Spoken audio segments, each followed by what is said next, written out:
Chapitre 1. La guerre est un racket. Elle l'a toujours été. C'est probablement le plus ancien, sans doute le plus rentable, et certainement le plus vicieux. C'est le seul à avoir une portée internationale. C'est le seul où les profits se comptent en dollars et les pertes en vies humaines.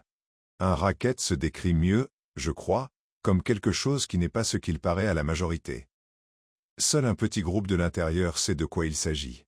Il est mené au profit d'une minorité, au détriment du plus grand nombre. La guerre permet à quelques personnes d'amasser d'énormes fortunes. Pendant la Première Guerre mondiale, une poignée d'entre eux seulement a engrangé les bénéfices du conflit. Au moins 21 000 nouveaux millionnaires et milliardaires ont été créés aux États-Unis pendant la Seconde Guerre mondiale. Nombre d'entre eux ont reconnu leurs énormes gains sanguinaires dans leurs déclarations de revenus. Combien d'autres millionnaires de guerre ont falsifié leurs déclarations de revenus? Personne ne le sait. Combien de ces millionnaires de guerre ont porté un fusil? Combien d'entre eux ont creusé une tranchée? Combien d'entre eux savaient ce que signifiait souffrir de la faim dans un abri infesté de rats? Combien d'entre eux ont passé des nuits blanches et effrayées, à esquiver les obus, les éclats d'obus et les balles de mitrailleuses? Combien ont paré un coup de baïonnette ennemi? Combien ont été blessés ou tués au combat? Les nations qui sortent de la guerre acquièrent des territoires supplémentaires, si elles sont victorieuses. Elles s'en emparent, tout simplement. Ces territoires nouvellement acquis sont rapidement exploités par une poignée de personnes. Ces mêmes personnes qui ont tiré des dollars du sang pendant la guerre. C'est le grand public qui paie la facture. Et quelle est cette facture? Cette facture est un bilan effroyable. Des pierres tombales fraîchement posées, des corps mutilés, des esprits brisés, des cœurs et des foyers brisés, l'instabilité économique, la dépression et toutes les misères qui l'accompagnent. Une fiscalité écrasante pour des générations et des générations. Pendant de nombreuses années, en tant que soldat, j'ai soupçonné que la guerre était un racket.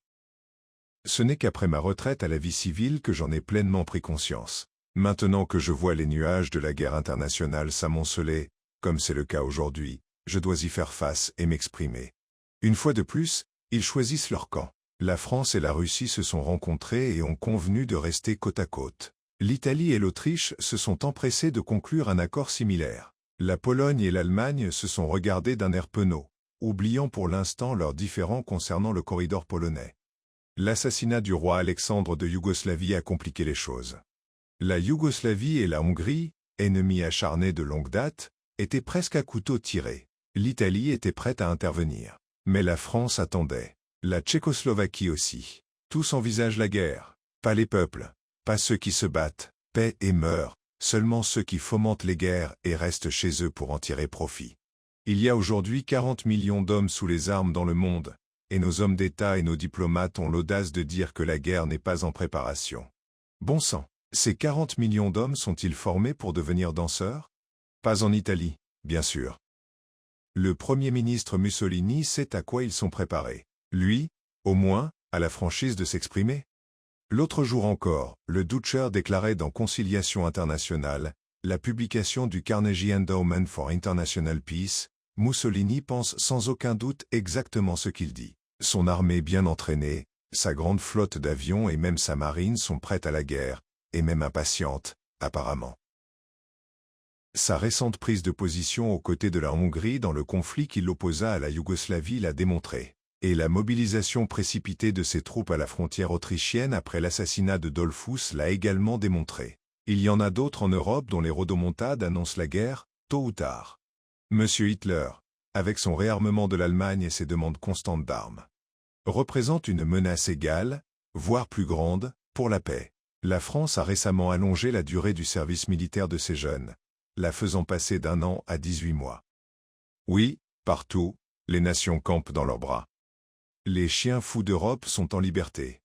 En Orient, les manœuvres sont plus adroites. En 1904, lorsque la Russie et le Japon se sont affrontés, nous avons chassé nos vieux amis les Russes et soutenu le Japon.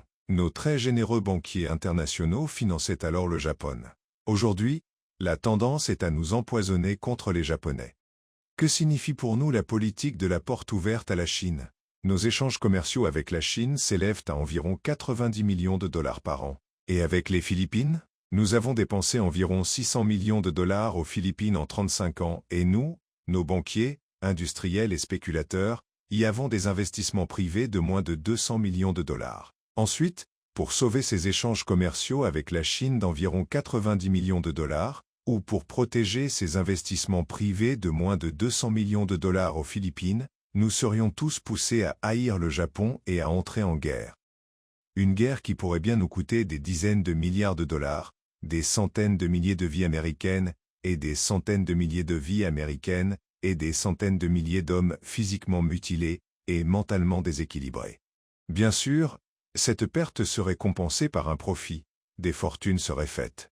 Des millions et des milliards de dollars seraient amassés par quelques-uns, fabricants d'armes, banquiers, constructeurs navals, industriels, conditionneurs de viande, spéculateurs. Ils s'en sortiraient bien. Oui, ils se préparent à une nouvelle guerre. Pourquoi ne le feraient-ils pas? Elle rapporte gros. Mais quel est l'intérêt des hommes tués? Quel est l'intérêt de leurs mères et de leurs sœurs, de leurs épouses et de leurs amoureuses? Quel est l'intérêt pour leurs enfants? Quel est l'intérêt pour quiconque, si ce n'est pour les rares personnes pour qui la guerre est synonyme d'énormes profits? Oui. Et quel est l'intérêt pour la nation? Prenons notre cas. Jusqu'en 1898, nous ne possédions pas un seul territoire en dehors de l'Amérique du Nord. À cette époque, notre dette nationale dépassait à peine 1 milliard de dollars. Puis, nous sommes devenus internationalistes. Nous avons oublié, ou mis de côté, les conseils du père de notre patrie. Nous avons oublié l'avertissement de George Washington concernant les alliances complexes. Nous sommes entrés en guerre. Nous avons acquis des territoires extérieurs. À la fin de la Seconde Guerre mondiale, conséquence directe de nos interventions dans les affaires internationales, notre dette nationale avait grimpé à plus de 25 milliards de dollars. Notre balance commerciale, globalement favorable, au cours de ces 25 années, s'élevait à environ 24 milliards de dollars. Par conséquent, d'un point de vue purement comptable, nous avons accusé un léger retard d'année en année, et ce commerce extérieur aurait bien pu être le nôtre sans les guerres. Il aurait été bien plus économique, pour ne pas dire plus sûr, pour l'Américain moyen, qui paie ses factures, de rester à l'écart des ennuis avec l'étranger. Pour une minorité, ce trafic, comme la contrebande et autres trafics du monde souterrain, rapporte des profits mirobolants, mais le coût des opérations est toujours répercuté sur les populations, qui n'en tirent aucun profit. Chapitre 2. Qui fait les profits? La Première Guerre mondiale, ou plutôt notre brève participation, a coûté aux États-Unis quelques 52 milliards de dollars. Calculez-le. Cela représente 400 dollars par Américain, hommes, femmes et enfants. Et nous n'avons pas encore payé la dette. Nous la payons, nos enfants la paieront, et les enfants de nos enfants paieront probablement encore le coût de cette guerre. Les bénéfices normaux d'une entreprise aux États-Unis sont de 6, 8, 10 et parfois 12%. Mais les bénéfices en temps de guerre, c'est une autre histoire. 20, 60, 100, 300 et même 1800%. Il n'y a pas de limite. Tout ce que ce trafic peut supporter. L'oncle Sam a l'argent. Allons-y. Bien sûr, ce n'est pas exprimé aussi grossièrement en temps de guerre. On l'habille de discours sur le patriotisme, l'amour de la patrie et le fait qu'il faut tous s'investir. Mais les profits grimpent en flèche et sont encaissés sans encombre. Prenons quelques exemples. Prenez nos amis les Dupont, les marchands de poudre. L'un d'eux n'a-t-il pas récemment témoigné devant une commission sénatoriale que leur poudre avait permis de gagner la guerre, ou de sauver le monde pour la démocratie, ou autre chose? Comment s'en sont-ils sortis pendant la guerre? C'était une entreprise patriotique. Eh bien, le revenu moyen des Dupont pour la période 1910-1914 était de 6 millions de dollars par an. Ce n'était pas beaucoup, mais les Dupont ont réussi à s'en sortir. Examinons maintenant leurs bénéfices annuels moyens pendant les années de guerre, de 1914 à 1918. On trouve un bénéfice de 58 millions de dollars par an, près de 10 fois plus qu'en temps normal, et les bénéfices étaient plutôt bons. Une augmentation de plus de 950%. Prenons l'une de nos petites entreprises sidérurgiques qui, par patriotisme, a délaissé la fabrication de rails, de poutres et de ponts pour fabriquer du matériel de guerre. Leur bénéfice annuel de 1910 à 1914 s'élevait en moyenne à 6 millions de dollars. Puis vint la guerre, et, en citoyens loyaux, Bethlehem Steel s'est rapidement tourné vers la fabrication de munitions. Leurs bénéfices ont-ils bondi ou ont-ils fait une bonne affaire à l'oncle Sam? Eh bien, leur moyenne de 1914 à 1918 était de 49 millions de dollars par an. Prenons aussi United States Steel. Les bénéfices normaux au cours des 5 années précédant la guerre étaient de 105 millions de dollars par an. Pas mal. Puis vint la guerre et les bénéfices ont grimpé en flèche. Le bénéfice annuel moyen pour la période 1914-1918 était de 240 millions de dollars. Pas mal. Voilà une partie des revenus de l'acier et de la poudre. Regardons autre chose. Un peu de cuivre, peut-être. Ça marche toujours bien en temps de guerre. Anaconda, par exemple. Le bénéfice annuel moyen pendant les années d'avant-guerre, de 1910 à 1914, était de 10 millions de dollars. Pendant les années de guerre, de 1914 à 1918, les bénéfices ont grimpé à 34 millions de dollars par an. Ou Utah Copper, moyenne de 5 millions de dollars par an pendant la période 1910-1914. Le bénéfice annuel moyen a grimpé à 21 millions de dollars pendant la période de guerre. Regroupons ces 5 entreprises, avec 3 plus petites. Le bénéfice annuel moyen total de la période d'avant-guerre, de 1910 à 1914, s'élevait à 137 480 000 dollars. Puis la guerre est arrivée. Le bénéfice annuel moyen de ce groupe a grimpé en flèche pour atteindre 408 300 000 dollars. Une légère augmentation des bénéfices d'environ 200%. La guerre est-elle payante? Elle les a payés. Mais ils ne sont pas les seuls. Il y en a d'autres. Prenons l'exemple du cuir. Pour les 3 années précédant la guerre, le bénéfice total de la Central Leather Company s'élevait à 3 500 000 dollars. Cela représentait environ 1 167 000 dollars par an. En 1916, la Central Leather a réalisé un bénéfice de 15 millions de dollars, soit une légère augmentation de 1100%. C'est tout.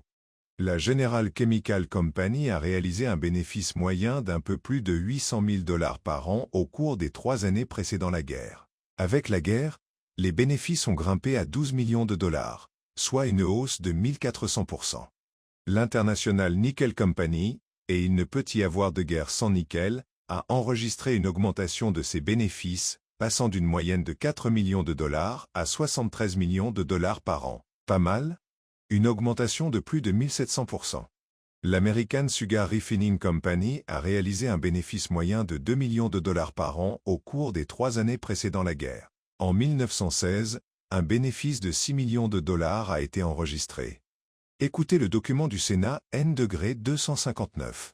Le 65e Congrès, rapport sur les bénéfices des entreprises et les recettes publiques. Si l'on considère les bénéfices de 122 abattoirs, 153 fabricants de coton, 299 fabricants de vêtements, 49 aciéries et 340 producteurs de charbon pendant la guerre, des bénéfices inférieurs à 25% étaient exceptionnels.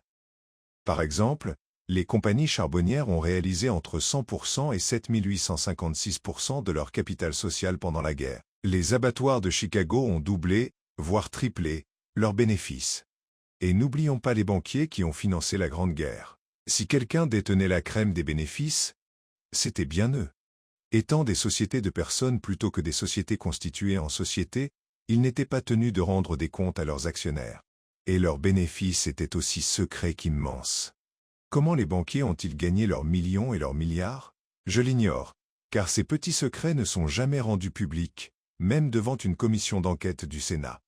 Mais voici comment d'autres industriels et spéculateurs patriotes ont réussi à s'enrichir grâce au profit de la guerre. Prenez les fabricants de chaussures. Ils aiment la guerre. Elle génère des profits anormaux. Ils ont réalisé d'énormes profits sur leurs ventes à l'étranger, à nos alliés. Peut-être, comme les fabricants de munitions et d'armements, ont-ils aussi vendu à l'ennemi, car $1 est $1, qu'ils viennent d'Allemagne ou de France. Mais ils ont aussi bien servi l'oncle Sam. Par exemple, ils ont vendu à l'oncle Sam 35 millions de paires de chaussures de service à clous. Il y avait 4 millions de soldats, 8 paires, et plus, par soldat. Mon régiment, pendant la guerre, n'en avait qu'une paire par soldat. Certaines de ces chaussures existent probablement encore. C'étaient de bonnes chaussures. Mais à la fin de la guerre, l'oncle Sam en avait 25 millions de paires, achetées et payées. Les bénéfices étaient enregistrés et encaissés. Il restait encore beaucoup de cuir. Alors, les marchands de cuir ont vendu à votre oncle Sam des centaines de milliers de selles McClellan pour la cavalerie. Mais il n'y avait pas de cavalerie américaine à l'étranger. Il fallait bien que quelqu'un se débarrasse de ce cuir. Il fallait bien que quelqu'un en tire un profit. Nous avions donc beaucoup de selles McClellan. Et nous en avons probablement encore. Il y avait aussi beaucoup de moustiquaires. Ils ont vendu à votre oncle Sam 20 millions de moustiquaires pour les soldats outre-mer. J'imagine que les garçons étaient censés les enfiler. Sur eux, pendant qu'ils essayaient de dormir dans des tranchées boueuses, une main grattant leur pouls sur le dos et l'autre faisant des avances aux rats qui couraient. Eh bien, aucune de ces moustiquaires n'est jamais arrivée en France. Quoi qu'il en soit, ces fabricants avisés voulaient s'assurer qu'aucun soldat ne se retrouve sans sa moustiquaire. C'est pourquoi 40 millions de mètres de moustiquaires supplémentaires ont été vendus à l'oncle Sam. Les moustiquaires rapportaient de bons profits à l'époque, même s'il n'y avait pas de moustiques en France. J'imagine que si la guerre avait duré un peu plus longtemps, les fabricants de moustiquaires entreprenants auraient vendu à votre oncle Sam quelques lots de moustiques à planter en France afin de produire davantage de moustiquaires. Les constructeurs d'avions et de moteurs estimaient qu'ils devaient eux aussi tirer leur juste profit de cette guerre. Pourquoi pas? Tous les autres en tiraient. Ainsi, 1 milliard de dollars, comptez-les si vous vivez assez longtemps, ont été dépensés par l'oncle Sam pour construire des moteurs d'avions qui n'ont jamais quitté le sol. Pas un seul avion, ni aucun moteur, sur le milliard de dollars commandé, n'a jamais participé à une bataille en France. Malgré tout, les fabricants réalisaient leurs petits bénéfices de 30, 100, voire 300%. Les maillots de corps des soldats coûtaient 14 cents à fabriquer et l'oncle Sam les payait 30 à 40 cents de pièce. Un joli petit bénéfice pour le fabricant de maillots de corps. Et le fabricant de bas, les fabricants d'uniformes, de casquettes et de casques d'acier, tous en tiraient profit. À la fin de la guerre, quelques 4 millions d'équipements, sacs à dos et tout ce qui les remplissaient les entrepôts de ce côté-ci. Aujourd'hui, ils sont mis à la ferraille, car la réglementation en a modifié le contenu. Mais les fabricants ont encaissé leurs bénéfices de guerre, et ils recommenceront la prochaine fois. Il y a eu beaucoup d'idées brillantes pour faire du profit pendant la guerre. Un patriote très polyvalent a vendu à l'oncle Sam 12 douzaines de clés de 48 pouces. Oh, c'était de très belles clés. Le seul problème était qu'il n'existait qu'un seul écrou suffisamment grand pour ces clés. C'est celui qui maintient les turbines des chutes du Niagara. Eh bien, après que l'oncle Sam les eut achetées et que le fabricant eut empoché les bénéfices, les clés furent placées sur des wagons de marchandises et transportées dans tous les États-Unis pour leur trouver une utilité. La signature de l'armistice fut un coup dur pour le fabricant de clés. Il s'apprêtait à fabriquer des écrous adaptés aux clés. Il prévoyait ensuite de les vendre également à votre oncle Sam. Un autre encore eut la brillante idée que les colonels ne devaient pas voyager en automobile, ni même à cheval. On a probablement déjà vu une photo d'Andy Jackson sur une planche à roulettes. Eh bien, quelques 6000 planches à roulettes furent vendues à l'oncle Sam pour les colonels. Pas une seule ne fut utilisée. Mais le fabricant de planches à roulettes encaissa ses bénéfices de guerre. Les constructeurs navals estimaient qu'ils devaient aussi en profiter. Ils ont construit de nombreux navires qui ont généré d'importants bénéfices, plus de 3 milliards de dollars. Certains étaient en bon état, mais 635 millions de dollars étaient en bois et ne flottaient pas. Les coutures se sont ouvertes et ils ont coulé. Nous les avons payés, cependant, et quelqu'un a empoché les bénéfices. Les statisticiens, les économistes et les chercheurs ont estimé que la guerre a coûté à votre oncle Sam 52 milliards de dollars. Sur cette somme, 39 milliards de dollars ont été dépensés pour la guerre elle-même. Ces dépenses ont généré 16 milliards de dollars de bénéfices. C'est ainsi que les 21 000 milliardaires et millionnaires sont devenus si riches. Ces 16 milliards de dollars de bénéfices ne sont pas à négliger. C'est une somme conséquente, et elle a profité à un nombre très restreint de personnes. L'enquête de la commission sénatoriale, NIAI, sur l'industrie des munitions et ses profits en temps de guerre, malgré ses révélations sensationnelles, n'a fait qu'effleurer la surface. Malgré tout, elle a eu un certain effet. Le département d'État étudiait depuis un certain temps des méthodes pour se tenir à l'écart de la guerre. Le département de la guerre décide soudain d'avoir un plan formidable à déployer. L'administration nomme une commission, composée des départements de la guerre et de la marine, habilement représentés, sous la présidence d'un spéculateur de Wall Street, pour limiter les profits en temps de guerre. On ne sait pas dans quelle mesure. Il est possible que les profits de 300, 600 et 1600% de ceux qui ont transformé le sang en or pendant la Seconde Guerre mondiale soient limités à un chiffre inférieur. Apparemment, cependant, le plan ne prévoit aucune limitation des pertes, c'est-à-dire des pertes de ceux qui combattent. D'après ce que j'ai pu constater, rien dans ce plan ne limite la perte d'un seul œil ou d'un seul bras, ni les blessures d'un soldat à 1, 2 ou 3, ni les pertes humaines. Apparemment, rien dans ce plan ne stipule que plus de 12% des membres d'un régiment ne seront blessés au combat, ni que plus de 7% des membres d'une division ne seront tués. Bien entendu, le comité ne peut s'embarrasser de questions aussi futiles. Chapitre 3. Qui paie les factures? Qui fournit les bénéfices? Ces jolis petits profits de 20, 100, 300, 1500 et 1800%. Nous les payons tous, par l'impôt. Nous avons versé aux banquiers leurs bénéfices lorsque nous avons acheté des Liberty Bonds à $100 et les avons revendus à 84 ou 86 $. Ces banquiers ont encaissé plus de $100. C'était une simple manipulation. Les banquiers contrôlent les marchés boursiers. Il leur était facile de faire baisser le prix de ces obligations. Puis, nous tous, le peuple, avons pris peur et avons vendu les obligations à 84 ou 86 $. Les banquiers les ont achetées. Puis ces mêmes banquiers ont déclenché un boom et les obligations d'État sont passées à leur valeur nominale, voire au-delà. Les banquiers ont alors encaissé leurs bénéfices. Mais c'est le soldat qui paie la plus grosse partie de la facture. Si vous n'y croyez pas, visitez les cimetières américains sur les champs de bataille à l'étranger. Ou visitez n'importe quel hôpital pour vétérans aux États-Unis. Lors d'une tournée à travers le pays, au cours de laquelle je me trouve actuellement, j'ai visité 18 hôpitaux publics pour vétérans. Ils abritent environ 50 000 hommes tués, des hommes qui étaient l'élite de la nation il y a 18 ans. Le très compétent chirurgien en chef de l'hôpital public de Milwaukee, où se trouvent 3800 morts vivants, m'a dit que la mortalité des vétérans est 3 fois plus élevée que celle de ceux restés au pays. Des garçons ayant une vision normale ont été retirés des champs de bataille, des bureaux, des usines et des salles de classe pour être intégrés au rang. Là, ils ont été remodelés, transformés. On les a forcés à faire volte-face, à considérer le meurtre comme l'ordre du jour. Ils ont été mis côte à côte et, grâce à la psychologie de masse, ils ont été complètement transformés. Nous les avons utilisés pendant quelques années et leur avons appris à ne penser ni à tuer ni à être tués.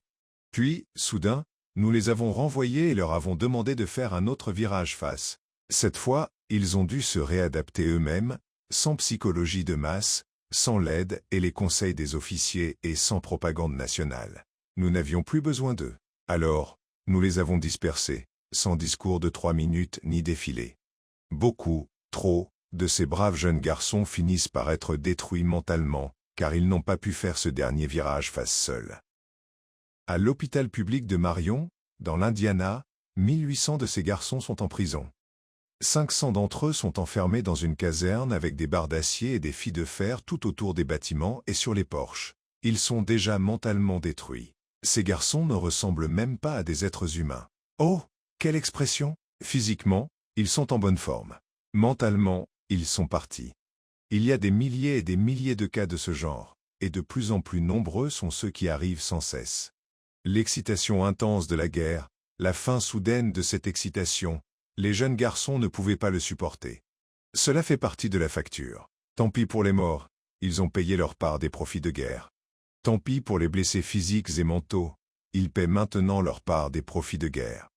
Mais les autres ont aussi payé, ils ont payé avec chagrin lorsqu'ils se sont arrachés à leur foyer et à leur famille pour revêtir l'uniforme de l'oncle Sam, sur lequel un profit avait été réalisé. Ils ont payé une autre partie dans les camps d'entraînement où ils étaient enrôlés et entraînés, tandis que d'autres prenaient leur travail et leur place dans la vie de leur communauté. Ils ont payé dans les tranchées où ils tiraient et étaient fusillés, où ils étaient affamés pendant des jours, là où ils dormaient dans la boue, le froid et la pluie, au son des gémissements et des cris des mourants, bercés par une horrible berceuse.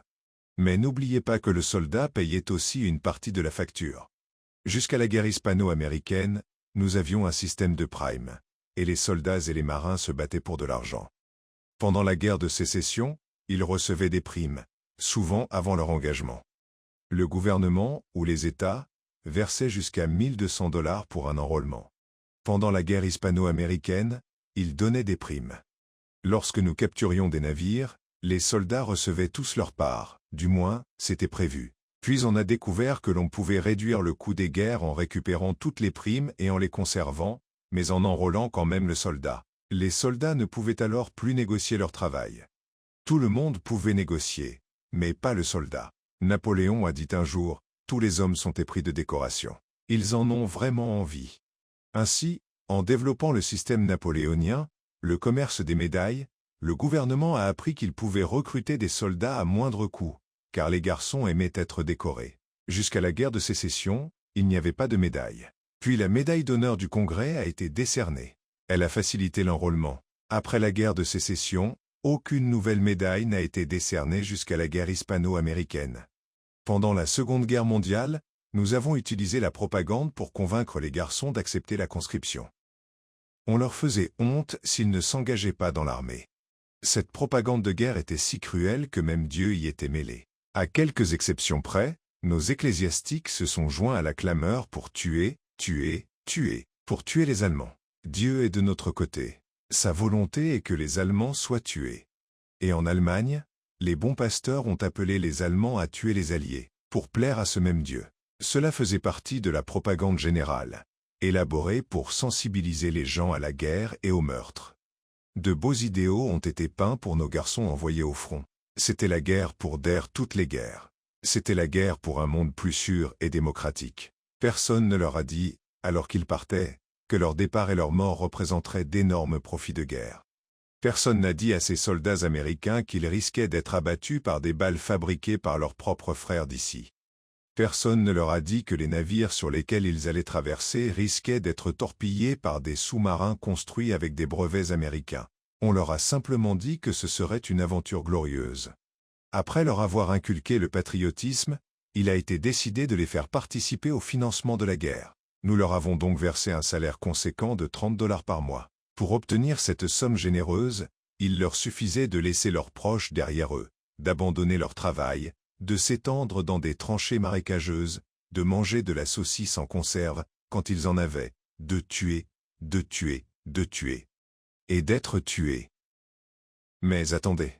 La moitié de ce salaire, à peine plus coffre-fort d'un rifteur sur un chantier naval ou d'un ouvrier dans une usine de munitions fabriquée en une journée, lui fut aussitôt retiré pour subvenir aux besoins de ses proches, afin qu'il ne devienne pas une charge pour la communauté. Ensuite, nous lui avons fait payer ce qui équivalait à une assurance accident, une assurance que l'employeur paie dans un état éclairé, et cela lui coûtait $6 par mois. Il lui restait moins de $9 par mois. Et puis, comble de l'insolence, il fut pratiquement contraint de payer ses propres munitions, vêtements et nourriture en étant contraint d'acheter des obligations de la liberté. La plupart des soldats ne recevaient pas d'argent du tout les jours de paix. Nous leur avons fait acheter des Liberty Bonds à $100, puis nous les avons rachetés, lorsqu'ils sont revenus de la guerre et n'ont pas trouvé de travail, à $84 et $86. Et les soldats ont acheté pour environ $2 milliards de ces obligations. Oui, le soldat paie la plus grande partie de la facture. Sa famille paie aussi. Il la paie avec le même chagrin que lui. Tandis qu'il souffre, la nuit, alors qu'il était allongé dans les tranchées et regardait les éclats d'obus exploser autour de lui, il restait allongé dans leur lit et se tournait sans sommeil. Son père, sa mère, sa femme, ses sœurs, ses frères, ses fils et ses filles. Quand il rentrait chez lui avec un œil en moins, une jambe en moins, ou l'esprit brisé, il souffrait aussi, autant, et parfois même plus, que lui. Oui, et eux aussi ont contribué avec leurs dollars au profit des fabricants de munitions, des banquiers, des constructeurs navals, des fabricants et des spéculateurs. Eux aussi ont acheté des Liberty Bonds et contribué au profit des banquiers après l'armistice, grâce à la manipulation des prix des Liberty Bonds. Et même aujourd'hui, les familles des blessés, des personnes mentalement brisées et de celles qui n'ont jamais pu se reconstruire souffrent encore et paient encore. Chapitre 4. Comment briser ce racket? Eh bien, c'est un racket, c'est sûr. Quelques-uns en profitent, et le plus grand nombre paie. Mais il existe un moyen de l'arrêter. On ne peut y mettre fin par des conférences sur le désarmement. On ne peut l'éliminer par des pourparlers de paix à Genève.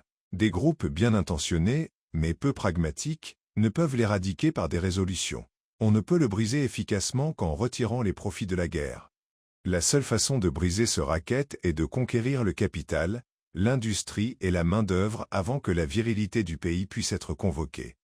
Un mois avant que le gouvernement puisse conquérir la jeunesse du pays, il doit conquérir le capital, l'industrie et la main-d'œuvre. Que les officiers, les directeurs et les hauts dirigeants de nos usines d'armement, de nos fabricants de munitions, de nos constructeurs navals et aéronautiques, ainsi que les fabricants de tous les autres éléments générateurs de profit en temps de guerre, ainsi que les banquiers et les spéculateurs, soient enrôlés de force pour toucher $30 par mois, le même salaire que les soldats des tranchées. Que les ouvriers de ces usines reçoivent les mêmes salaires, tous les ouvriers, tous les présidents, tous les cadres, tous les directeurs, tous les gestionnaires, tous les banquiers, oui, et tous les généraux et tous les amiraux, tous les officiers, tous les politiciens et tous les politiciens et tous les fonctionnaires, tous les citoyens de la nation, soient limités à un revenu mensuel total, ne dépassant pas celui du soldat des tranchées.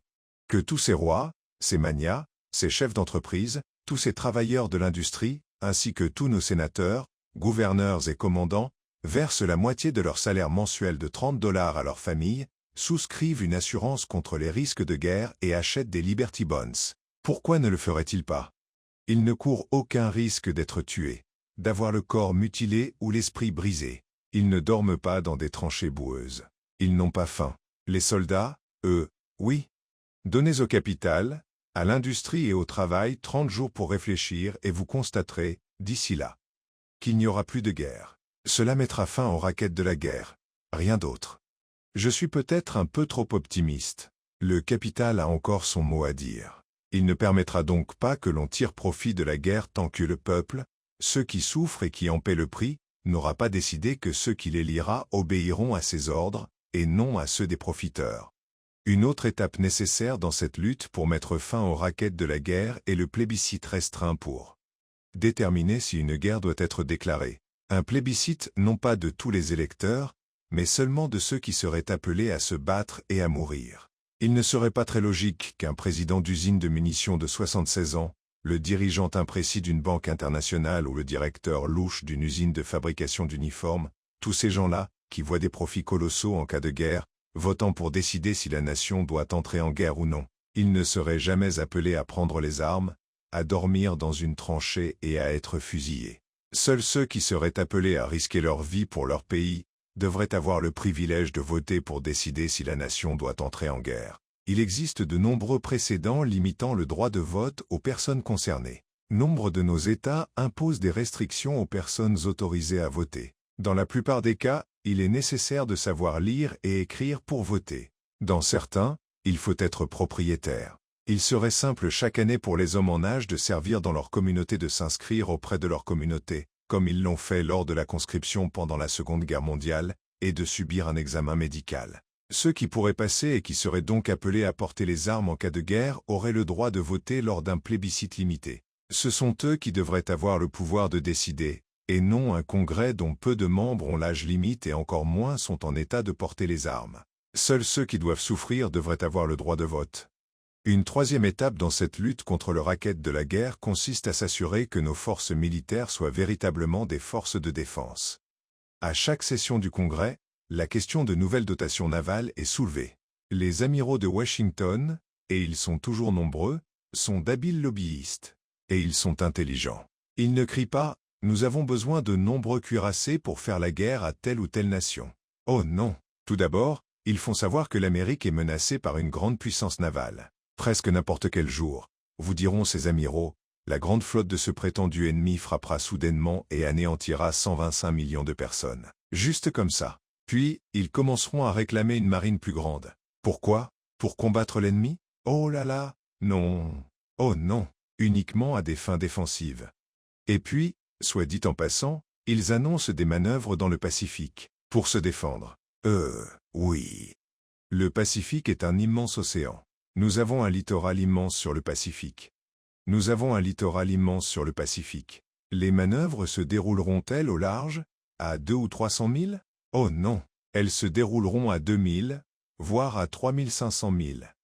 Les Japonais, peuple fier, seront évidemment ravis de voir la flotte américaine si près des côtes nippones.